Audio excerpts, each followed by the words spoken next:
Yes, it's true. In less time than it takes you to wash and fold laundry, I'm going to show you how to find your thing in this video using a mix of intuition, self inquiry, and deep insight, the same way I found my thing. And you don't even have to go on some spiritual pilgrimage in Peru or backpack through Nepal or fly to Sedona, Arizona. You can do it right in the comfort of your own home while you're nursing your baby or doing dishes or chasing a toddler around the house. But first, take some notes so you know what to do. Let's get started. Hi, I'm Yvette the Declutterist, your less is more coach and business mentor. And I will say, since I could remember, I've known I wanted to be an entrepreneur. And I've been an entrepreneur since I was in the fifth grade, going door to door and selling magazines to fund my career as a cheerleader, which lasted approximately 1 year. And then in high school, starting a screen printing business with my dad. And then out of college, starting a branding and marketing consultancy. I've always had an aspiration to make something of my own, be my own boss. And I've had an allergy to corporate clock in, clock out life. And in that time, I've helped entrepreneurs reach 6 and 7 figures in their businesses, publish books, become coaches, design products and services that allow them to flourish in their gifts and do the deep work that keeps them inspired and profitable, and ultimately create more freedom to live their dream life. And I actually think a lot more people would want to become entrepreneurs than they care to admit because they're scared. It's a scary thing. They'll say, "Oh, I'd love to start my own business. I'm just scared. What would I do? What if I fail?" And yeah, those are all valid questions. What would you do? What's your thing? Part of the fun is figuring that out. But I don't think entrepreneurship is about having everything figured out to start. The joy is in the becoming. And your thing is about combining passion and purpose and service and creating space for the full expression of you. And that's why entrepreneurship has such a draw because we're all so creative. And then we try it, and then, ugh, those pesky fears and those annoying beliefs about ourselves take us out. Guess it wasn't for me. We get to blame something else. There's always another job and a steady paycheck waiting. But if you do have even a small inkling of becoming an entrepreneur and you just don't know your thing yet, keep watching. This video is for you. Time to find your thing.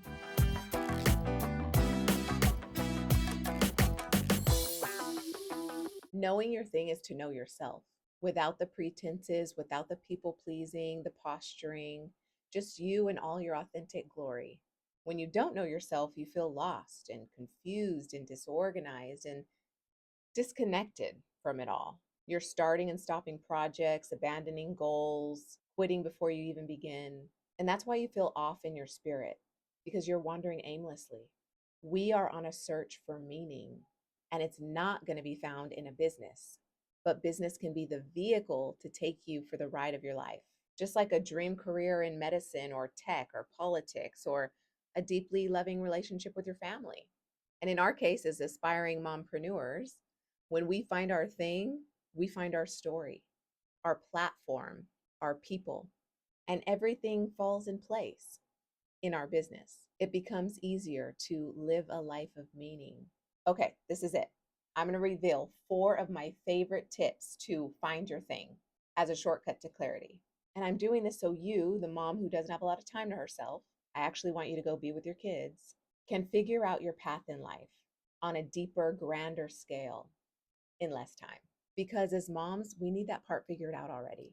Anyone else feel like they should have been further along in life when they had kids? How to find your thing. Here are the 4 steps to find your thing.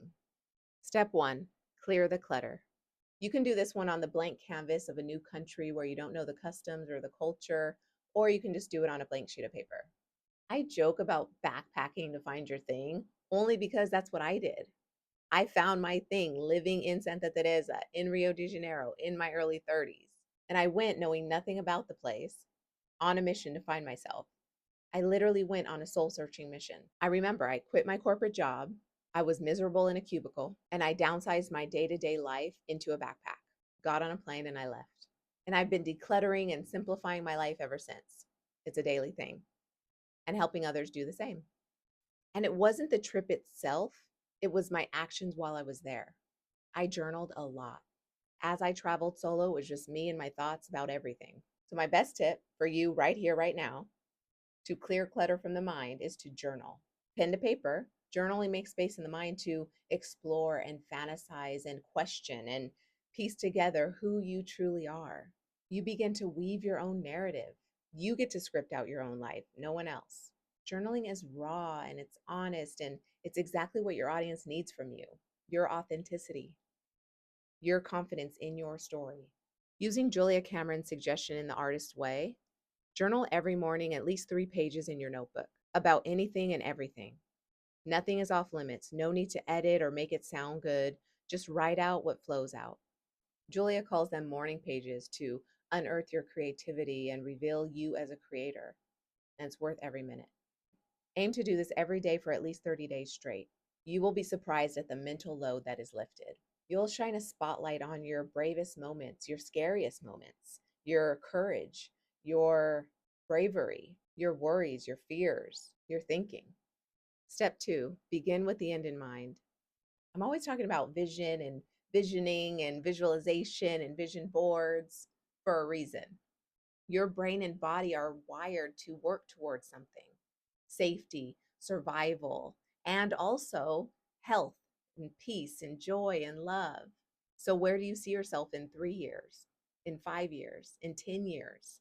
Write a letter to yourself from either of those future dates and imagine you followed your bliss to the exact vision you see for yourself. Write to yourself from 10 years from now, living the dream you set in motion today. What would you tell your past self? What would you thank them for not giving up on? What decisions would you applaud? Where would you give them some encouragement for the road ahead? Write it in a letter and mail it to yourself. And then when you get it in the mail, don't open it. Just put a sticky note on there saying open on January 1st of 2035.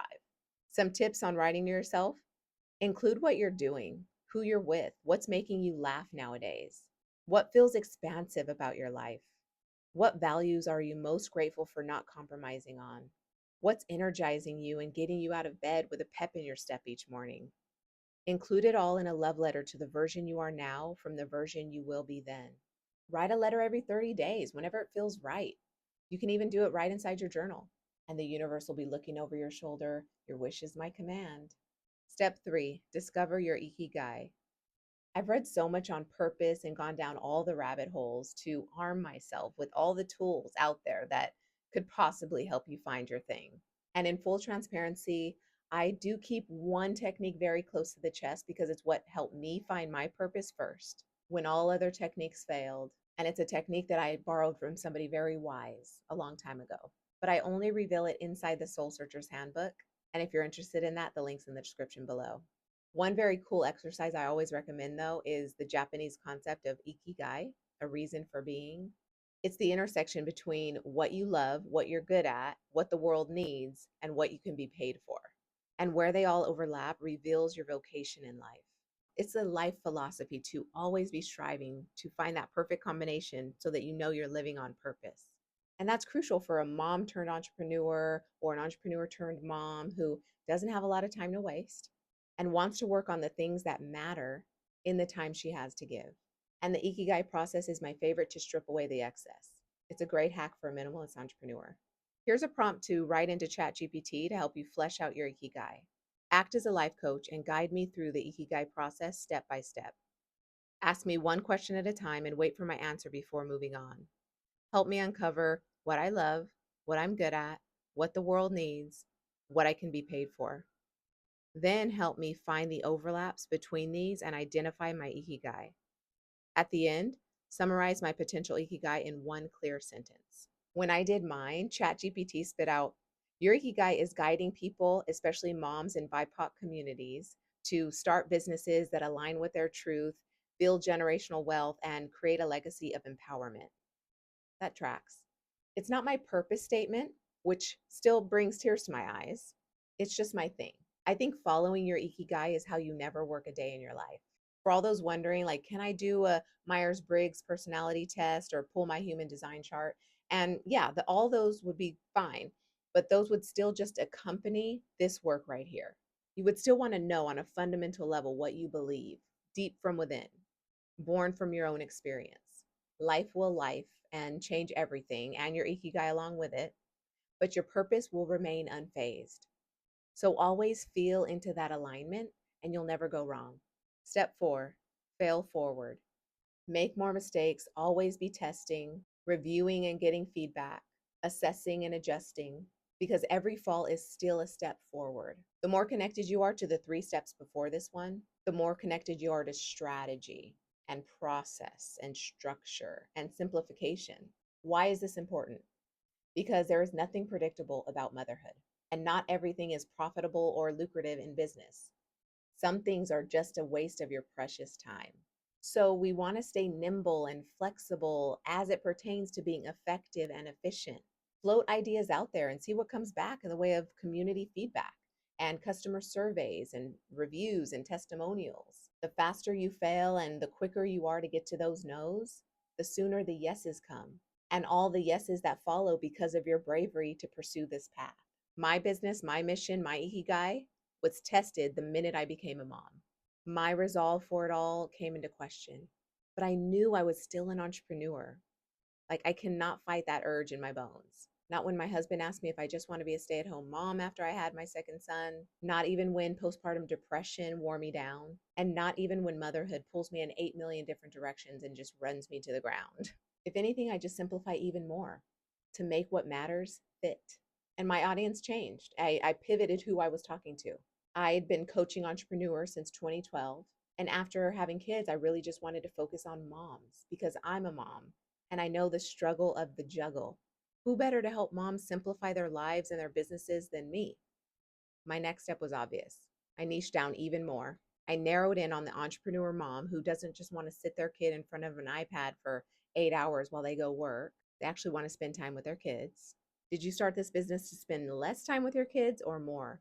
That's not possible if we're stuck behind a computer all day.